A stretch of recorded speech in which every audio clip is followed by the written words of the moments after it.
हरियाणा कृषि प्रधान प्रदेश है और इस कृषि प्रधान प्रदेश होने के नाते से किसान की प्रगति और हरियाणा की प्रगति इसका सीधा सीधा संबंध है। हम ये मानते हैं कि हरियाणा की कृषि को एक ठीक रास्ता दिखाने के लिए, किसानों को अपनी प्रगति के लिए आपका बहुत बड़ा योगदान है। साथियों, खेती जब प्रारंभ में शुरू हुई तो परंपरागत तौर पर हम मुख्य रूप से धान है, गेहूं है अथवा सरसों है, कपास है, गन्ना है आदि फसलें ही उगाते थे और इन फसलों से भी हमने देश भर को एक प्रकार से खाद्यान्न के नाते से आत्मनिर्भर बनाया। अब समय की आवश्यकता है कि हमको इन परंपरागत फसलों के अलावा और अधिक प्रगति करने के लिए हमारी आवश्यकताएं सब्जियों की और फलों की, इन आवश्यकताओं की पूर्ति करनी है। हरियाणा में आप लोग इस क्षेत्र में बहुत अच्छा काम कर रहे हैं। सब्जियां विशेष तौर पर हमारे वर्ष भर की, भले ही मौसम के हिसाब से सब्जियां अलग अलग होती हैं, लेकिन संयोग से 12 महीने लगातार कोई ना कोई यानी सब्जी की फसल ये उगाते हैं। मौसम के हिसाब से ही उनका उपयोग होता है। तो इन फसलों को उगाने के लिए आज आपकी प्रगति को दुनिया जानती है कि आप नई तकनीक अपना करके और अच्छी अच्छी सब्जियां, अच्छी फसलें ये उगाते हैं। उसकी बिक्री के लिए जैसा हमारी आवश्यकताएं, स्थानीय आवश्यकताओं को तो हम पूरा करते ही हैं, लेकिन जहाँ बड़ी मार्केट है उसका भी हम एक प्रकार से पूर्ति करते हैं। दिल्ली और इसके आसपास एनसीआर का क्षेत्र ऐसा है जहां बहुत बड़ी खपत फलों की, सब्जियों की होती है। हम अपनी सब्जी और फल बेचने के लिए अभी तक तो आजादपुर मंडी इसके ऊपर निर्भर होगी और हम न केवल अपने प्रदेश में बल्कि देश और दुनिया में भी अपने फल और सब्जियों को बेच सकेंगे, भेज सकेंगे। मित्रों, हम जो नई तकनीक और नए ज्ञान का उपयोग करते हैं अपने कृषि क्षेत्र को बढ़ावा देने के लिए, इसकी प्रेरणा अन्य किसानों को भी मिलती है और बहुत से किसान धीरे धीरे इस ओर आगे बढ़ रहे हैं कि फल और सब्जी की खेती करने के लिए पॉली हाउस है, हाईटेक ग्रीन नेट है, नेट हाउस है। तो इस प्रकार आधुनिक जो तकनीक है उसके लिए हम आगे बढ़ रहे हैं। और प्रधानमंत्री जी ने हमें पानी की बचत करने के लिए भी जो एक फॉर्मूला दिया है कि पर ड्रॉप मोर क्रॉप, इस अवधारणा पर चलते हुए हमने ड्रिप सिंचाई, माइक्रो इरिगेशन, इसका भी जो उपयोग शुरू किया है, इसका बहुत बड़ा लाभ होगा।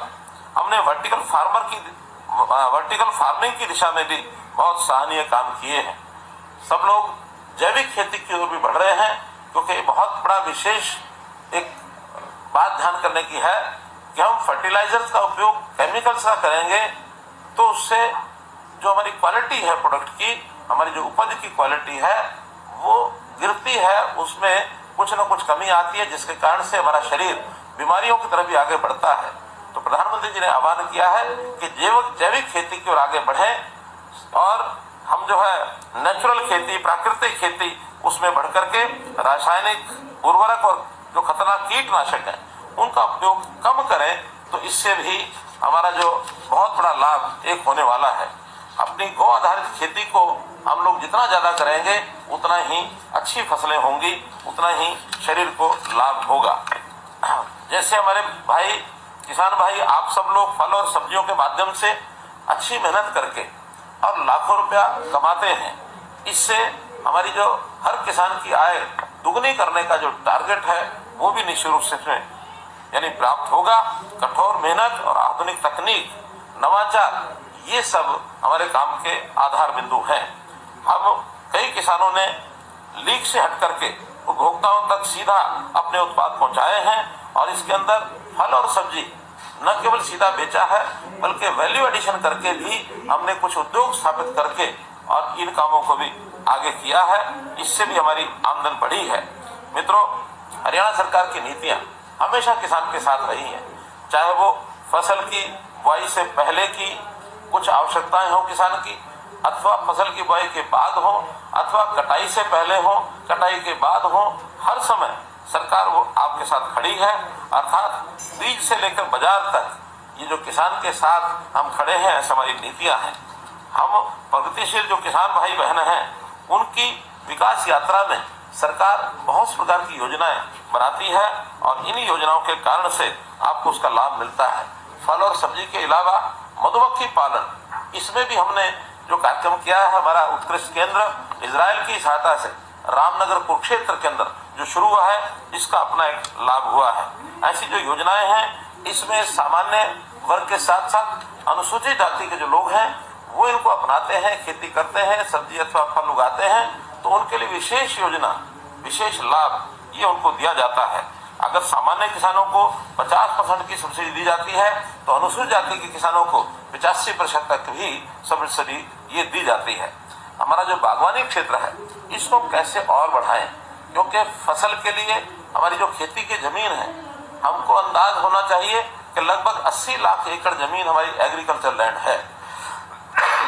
अभी इस समय इसमें बागवानी और खेती मात्र 7 लाख एकड़ अर्थात 7% ही लगभग इसका उपयोग हम करते हैं, लेकिन इसको बढ़ाने की आवश्यकता है। हमने तय किया है कि 2030 तक इसका व्याप बढ़ाया जाए और जो उत्पाद है उसको भी 3 गुना किया जाए, क्षेत्रफल है उसको भी लगभग 3 गुना 20% ले जाने के लिए हम तैयार हैं। 22 लाख एकड़ जमीन पर हम बागवानी और फलों की सब्जी, उस समय फलों की बागवानी और फल और सब्जी की खेती ये करने के लिए हम आगे बढ़ सकें, ऐसी हमारी योजना है। फूड प्रोसेसिंग नीति, ये पॉलिसी हमने बनाई है कि हम जो अपने उत्पाद हैं उसको वैल्यू एडिशन करके उसमें से कुछ उत्पाद बनाएं। इसके लिए भी सरकार की बहुत सी योजनाएं चल रही हैं और ये जो फूड प्रोसेसिंग नीति के माध्यम से जो हम उद्योगों की स्थापना करेंगे, उसमें जो हम सामान पैदा करेंगे, तो हमारी फसल की पैदावार की कीमत और अधिक हमको मिल सकेगी। ये उसके पीछे एक हमने एक प्रकार से योजना बनाई है। हमारे जो क्रॉप क्लस्टर डेवलपमेंट प्रोग्राम है, जो फसल समूह विकास कार्यक्रम के अंतर्गत, ये भी हरियाणा में 1763 गांव में 393 बागवानी फल समूह इनकी पहचान की गई है। हम एफपीओज अर्थात फार्मर्स प्रोड्यूसर ऑर्गेनाइजेशन ये भी बना रहे हैं। 1000 एफपीओज बनाने का हमारा लक्ष्य है, जिसमें से लगभग 700 के आसपास एफपीओज ये बनाए जा चुके हैं। प्रत्येक एफपीओ में 300 किसान ये सदस्य होते हैं। तो ये भी हमारी योजना रहेगी कि हम लोग जो अपना एफपीओ बनाया है, अच्छी बात है, जिन्होंने अपना एफपीओ भी नहीं बनाया है वो भी अपने आसपास के किसानों को इसमें शामिल करें और सभी की आय बढ़े। ये एक परोपकारी काम भी हमको आगे बढ़ करके करना चाहिए। हम सीधे प्रत्येक क्लस्टर में जो बनाए गए हैं उसके अंदर आपूर्ति श्रृंखला अर्थात सप्लाई चेन और इसी प्रकार से बागवानी उपज के लिए मार्केटिंग और किसान को सीधे बाजार से जोड़ने के लिए इंटीग्रेटेड पैक हाउस ये भी स्थापित किए जा रहे हैं। इस पर भी हमने 33 परियोजनाओं पर 94 करोड़ रुपए लगा करके इसको पूरा कर लिया है। लगभग 116 करोड़ लागत की अन्य 44 परियोजनाएं ये अब स्थापित की जा रही हैं, जो वर्ष के अंत तक ये पूरी हो जाएंगी।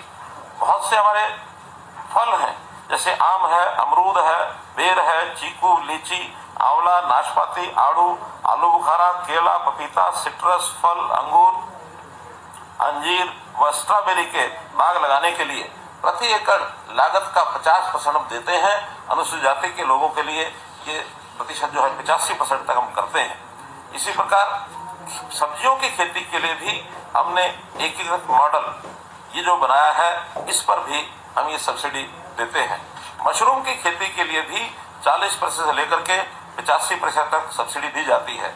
मशरूम की नई प्रजातियां जैसे मिल्की मशरूम, आयस्टर, मशरूम ढिंगरी व शिटाके की खेती को बढ़ावा देने के लिए एक नई योजना ये भी हमने तैयार की है। जहाँ तक poly house, high tech green house, walk in tunnel, anti insect net house, poly net house, cable प्रोलीन नेट हाउस, ये जो सामान्य वर्ग के लिए 50% और अनुसूचित जाति के लिए 85% का अनुदान दिया जाता है। ये सब ऐसी तकनीक है जो आज फल और सब्जी के उत्पादन में बहुत ही सहायक सिद्ध हो रही है। गुणवत्तापूर्वक सब्जी पौध, क्योंकि पौध भी अपने आप में बहुत बड़ी आवश्यकता होती है किसान की, तो उसको ऐसे जो सब्जी की पौध अच्छी अगर मिलती है तो उसको अपने किसान अच्छी प्रोडक्शन के लिए उपयोग कर सकते हैं। उच्च तकनीक वाले जो ग्रीन हाउस हैं उसके अंदर ये पौध, मिट्टी रहित पौध, ये वहाँ उत्पादन कराया जाता है। मीडिया यानी मिट्टी रहित पौध को शिमला मिर्च, ककड़ी, टमाटर, खरबूजा और बैंगन, ये पौध बहुत सफलतापूर्वक बनाई गई है। जो हमारे किसानों के एक्सीलेंस सेंटर्स हैं उसमें Gharaunda, high tech green house Gurugram और रोहतक, गुरुग्राम और रोहतक दोनों जगह, ऐसे ही जो फ्रूट्स का हमारा एक्सीलेंस सेंटर है मांगियाना सिरसा और इंटीग्रेटेड बागवानी विकास केंद्र पलवल और सुंदरा, इसमें बुकिंग करके और हम पौध जो है वो सप्लाई करते हैं। अभी हमने 2022-23 यानी पिछले वर्ष में ये जितनी भी स्कीमें हैं इसके अंदर लगभग 25,000 लाभग्राही, इनको 166 करोड़ रुपए की ये सब्सिडी दी है, जिसके अंदर poly house vertical farming, Bombay stacking vertical farming, fruit area, mushroom unit medium cost, mushroom unit low cost, cold storage, water tank, ऐसी जितनी योजनाएं हैं इन योजनाओं में 2022-23 के अंदर हमने लगभग 166 करोड़ रुपए की सहायता ये किसानों को दी है। इजराइल और हरियाणा, इसको मैं जरूर उल्लेख करना चाहूंगा क्योंकि हमारा जैसे हरियाणा की भूमि और जलवायु है, ऐसे ही इजराइल की भूमि और जलवायु ये भी लगभग समान है। तो समान एक प्रकार से सब पैरामीटर्स होने के नाते से हमको ऐसे देश के साथ जो इन चीजों में बहुत प्रगति कर चुका है उसके साथ ही हमें कोई अपने समझौते करके उनके तकनीक का उपयोग करना होगा। तो हमने इजराइल की सहायता से बहुत से ऐसे कार्यक्रम चलाए हैं जिसका हमको लाभ हो रहा है, चाहे वो फलों में, सब्जियों में, फूलों की खेती, मधुमक्खी पालन, ये सब इजराइल की टेक्नोलॉजी से हम आगे बढ़ा रहे हैं। हमारे 14 ऐसे उत्कृष्ट केंद्र अर्थात एक्सीलेंस सेंटर्स, ये सब एक प्रकार की नई टेक्नोलॉजी बढ़ावा देने के लिए प्रदेश में स्थापित किए गए हैं। अगले इस वर्ष में, करंट ईयर में 2023-24 में राज्य में 3 और नए एक्सीलेंस सेंटर्स ये भी स्थापित होने जा रहे हैं। इसमें पंचकुला में पोस्ट हार्वेस्टिंग मैनेजमेंट, प्याज के लिए पिनंगवा नू और फूलों के लिए मुनीपुर झज्जर, यहाँ 3 स्थानों पर भी एक्सीलेंस सेंटर ये बनाए जा रहे हैं। अंजनथली में हमने विशेष इस बार विश्वविद्यालय की स्थापना करने का निर्णय लिया है, अर्थात करनाल जिला अंजनथली, जिसमें बागवानी विश्वविद्यालय होगा। तो बागवानी विश्वविद्यालय के बनने के बाद हमको सब्जियां और फल इसके लिए आगे बढ़ने के लिए बहुत अच्छा एक अवसर ये मिलने वाला है। इसी प्रकार जो केंद्र हमारा शहद यानी प्रोसेसिंग का है रामनगर में, वहाँ ग्रेडिंग, पैकिंग, ब्रांडिंग ये सुविधा सब उपलब्ध है। अर्थात हम शहद की गुणवत्ता की जांच के लिए जो प्रयोगशाला बनाई गई है उसका उपयोग कर सकते हैं और इसके लिए मधुमक्खी पालक अपना शहद और शहद के उत्पादों को अच्छा अपनी इच्छा अनुसार देश विदेश में भेजने के लिए भी उनको एक अवसर मिलेगा। हम साथ साथ इस केंद्र पर शहद की मूल्य वृद्धि के लिए शहद से बने हुए उत्पाद जैसे शहद मिल्क, शहद आइसक्रीम, शहद बिस्कुट और शहद की टॉफियां, इसको बनाने के लिए भी प्रशिक्षण देने का एक केंद्र हमने बनाया है ताकि वो प्रशिक्षण लेकर के और हमारे नौजवान स्टार्टअप्स के माध्यम से हम मार्केटिंग के लिए ऐसी सब चीजों को उपलब्ध करा सकें और वो अपना रोजगार प्राप्त कर सकें। मित्रों, मैं अनुरोध करता हूं कि मधुमक्खी पालन समूह इसका हम गठन करें और ये समूह विशेष तौर पर शहद और उनके उत्पादों को विदेश में ये निर्यात कर पाएंगे। हम अपने उत्पादन का, कृषि उत्पादों का जितना एक्सपोर्ट अधिक करेंगे उतना हमारे प्रदेश की आर्थिक अच्छी होगी, देश को भी एक प्रकार से फॉरेन एक्सचेंज इस रूप में बहुत बड़ा लाभ होगा।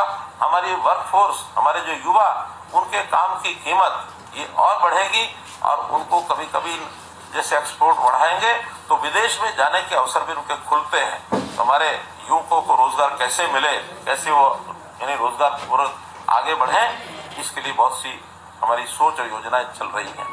ऐसे एक विषय होता है, चाहे वो फल की खेती हो, फूलों की खेती हो, सब्जी की खेती हो अथवा परंपरागत खेती हो, इसमें रिस्क बहुत बड़ा। कई बार तो हमारी खेती खुले आसमान के नीचे होती है, कभी सूखा पड़ता है, कभी अधिक बारिश होती है, कभी ओलावृष्टि होती है, कभी सर्दी ज्यादा पड़ती है। तो इन चीजों से बहुत बड़ा एक प्रकार से नुकसान फल और सब्जियों का ज्यादा होता है। तो ऐसे फल और सब्जियों के नुकसान की इसकी भरपाई करने के लिए विशेष योजना भावांतर भरपाई हमने चलाई है। तो इस भावांतर भरपाई योजना में भी ऐसे फल और सब्जी के जो हमारे किसान भाई हैं, इनको हम सहायता दे रहे हैं। अभी तक 9,485 किसान, 9,500 किसान लगभग, जिनको 23 करोड़ रुपए हम दे चुके हैं।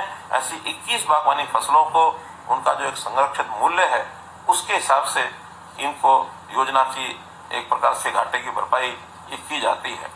जहां तक एफपीओ का विषय है, जैसा मैंने बताया कि जिन किसानों ने एफपीओ अभी नहीं बनाए हैं वो एफपीओ बना करके उस एफपीओ की गुणवत्ता का भी ध्यान रखें, क्योंकि जिन किसानों को हमने उसमें जोड़ा है उन किसानों को भी लाभ बराबर हो रहा है कि नहीं हो रहा है, ये चिंता हमको जो आगे लगने वाले प्रगतिशील किसान हैं इनको करनी होगी।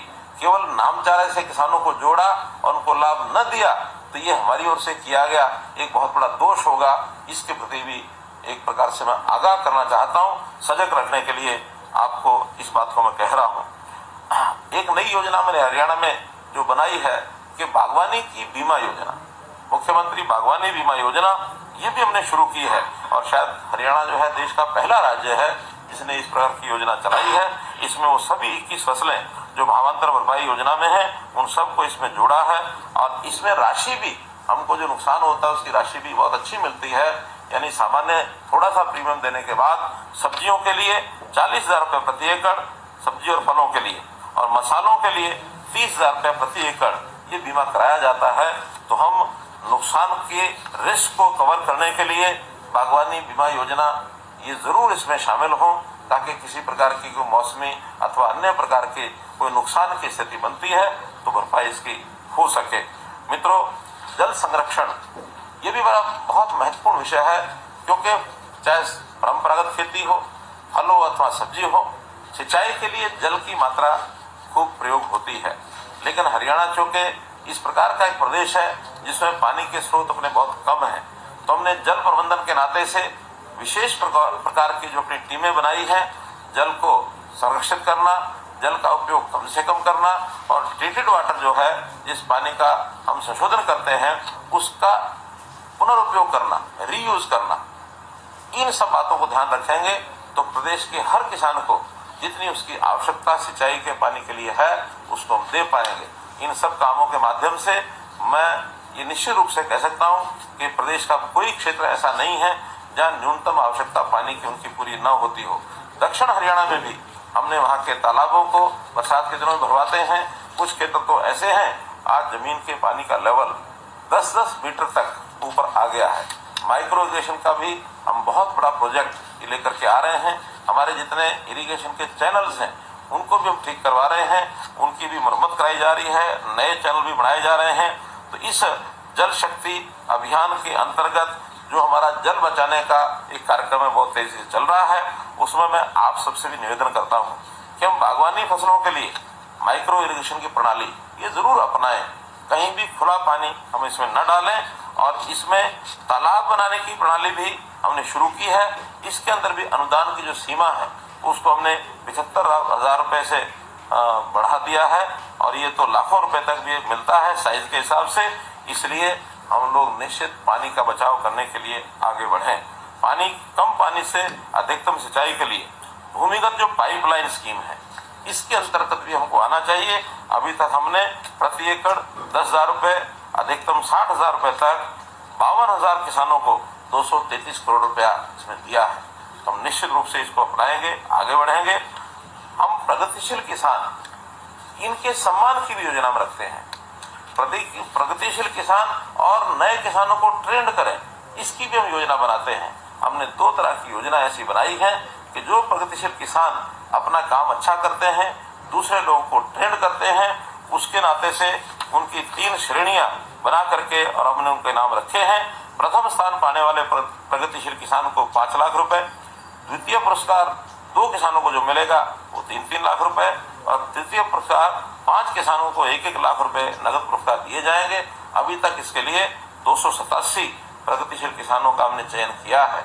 हम भी इस श्रेणी में आए ताकि दूसरों किसानों को भी अपने जैसा बनाएं और अपनी खेती प्रगतिशील किसान के नाते से अपेक्षा अनुरूप हमारी उत्पादकता बढ़े, हमारे पानी का उपयोग कम हो और हम उसका एक उद्योग लगा करके प्रोसेसिंग के नाते से भी उसका उपयोग कर सकें। तो ऐसे सभी पैरामीटर्स को ध्यान करके मैं एक अच्छा प्रगतिशील किसान बन सकता हूं, मैं अग्रणी प्रगतिशील किसान बन सकता हूं, ये मन में भाव लेकर के हमको आगे बढ़ना चाहिए। हम अपने जैसे अपने आसपास के 10 किसानों को और ट्रेन करें, 10 को करें, 5 को करें, 8 को करें, जो भी हमारी क्षमता है उस हिसाब से हम करें। अभी मैं समझता हूं कि हमारे प्रगतिशील किसानों की संख्या लगभग 1000 के आसपास ही हो सकती है, लेकिन अगर हम और 10-10 किसानों को अपने जैसा किसान बनाने के लिए 1 साल में 2 साल में प्रेरणा देकर के आगे बढ़ाएंगे तो निश्चित रूप से यह संख्या हमारी लाखों तक पहुंच सकती है। तो लाख किसान अगर इस ओर आते हैं, बहुत बड़ा बदलाव ये हमारे कारण से होगा। सरकार इन कामों के लिए सहयोग करने के लिए हमेशा तैयार रहती है। हमें इनिशिएटिव लेना पड़ेगा, हमको अग्रणी एक प्रकार से व्यक्तित्व की भूमिका निभानी पड़ेगी। जो साधनों की आवश्यकता है इसकी चिंता सरकार के नाते हम करेंगे। मित्रों, आप लोग आगे बढ़ें। मैं तो हमेशा यही कहता हूं कि हम प्राकृतिक साधनों का दोहन करें, इनका शोषण ना करें और प्राकृतिक साधनों के नाते से अपनी खेती की उपज इस प्रकार से करें कि जो हमारी आवश्यकताओं की भी पूर्ति करे, हमारी आमदनी भी बढ़ाए और अपने जैसे किसान और भी बनाए। इतनी बात कह करके मैं आपसे विदा लेता हूं। आपका बहुत बहुत धन्यवाद, बहुत बहुत आभार।